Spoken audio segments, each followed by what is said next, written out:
Yeah, it does appear that way. However, it is not out of the lack of interest. I think it is because the Nigerian society is is not hasn't placed ideological and intellectual debates at the center of um, its civilization. If let's put it that way, for lack of words, this is what I mean. Take our leadership, for instance, our political parties, for instance. Our parties are not ideologically driven. That gives you a clear reflection of what the Nigerian population is like. There is recently a wave of defection from other parties to the ruling party. So take the instance, a governor who is voted by the PDP, still a sitting governor under the PDP, defects from PDP to the APC. And when he is asked, he tells you there is no ideological politics in Nigeria, and that is not just a statement of fact. It is actually an indictment to the Nigerian society. So you are elected as a governor under the PDP, you defect while still sitting to APC. Democratically and legally, that means that you are no longer a legitimate representative of the sentiment of the majority of that state.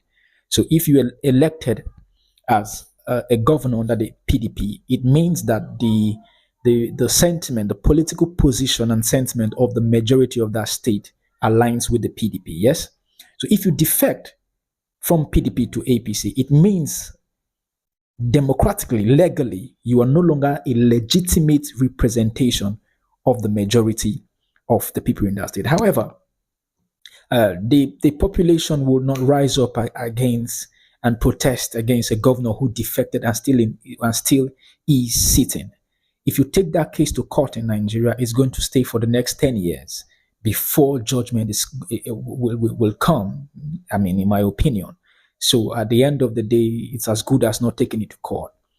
And if you bring that up in debate, it's not very much any weighty conversation because the general position of the vast majority of the Nigerian population is not ideologically driven.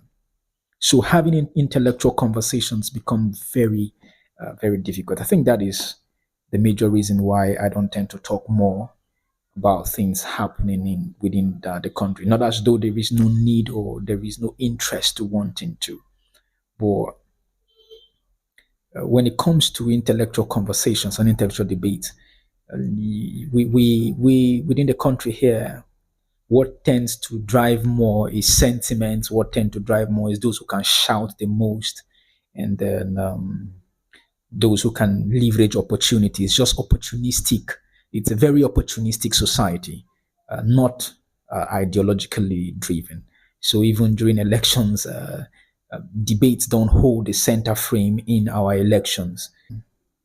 Debates, intellectual debates, and policy debates have literally no place in our electoral process.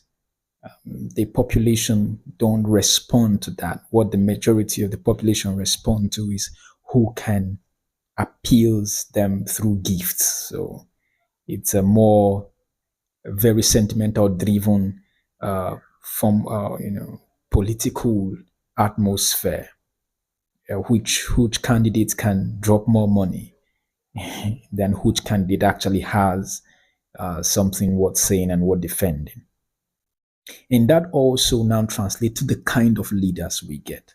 We have leaders who first are not ideologically driven, that is one, and then are more of thugs, if you put it that way. They have a very strong disdain for opposition, especially when you hold in intellectual conversations. You have leaders who cannot hold up arguments, intellectual arguments, cannot hold up intellectual logic, and so they turn to violence and brute force instead. That is, in my opinion, that is one of the reasons why I don't do much of talking, because you want to communicate. You want to, in having conversations like this, you want to reach out to people. You want to get reaction from people, and you want it to matter. You want it to actually mean something. Well, I think going forward, I think I'll do a lot more. Yeah, of looking at issues happening within Nigeria. I think so.